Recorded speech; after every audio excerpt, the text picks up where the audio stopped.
Yan mga guys, well done ang aking ginisang sayuti. Yummy, yummy. Let's eat na mga guys. Haluin natin mga guys.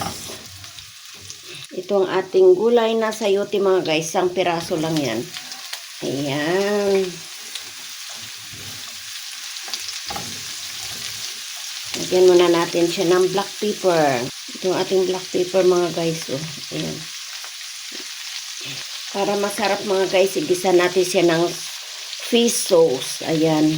Hindi na tayo mag-aasim ha.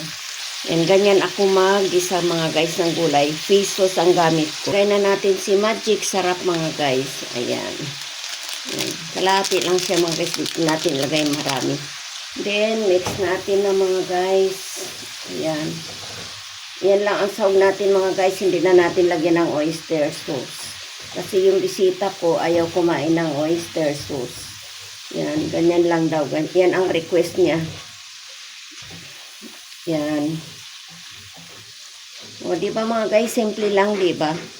Yan. Tatakpan natin siya para maluto na. Ayan mga guys. Takpan na natin ang ilang minutes. Mga 2 minutes lang. Tapos, anuhin na natin yan, ha? Ayan. Let's have a look, mga guys. Wow. Nice aroma. Aroma taste, mga guys. Ayan. Simpleng luto lang tayo, mga guys. Oh. Diba? Ready to eat na nga ito, eh. Ayan, yung mga guys, ready to eat na siya mga guys, oh. Ayan, ganyan lang kasimple ang ulam natin mga guys. Luto na siya mga guys, oh. Ayan, ganyan lang siya simple.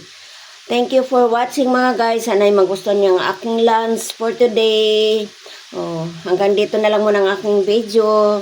Sana'y magustuhan niyo mga guys. And God bless us all. Thank you for watching. Thank you and bye-bye. Bye-bye.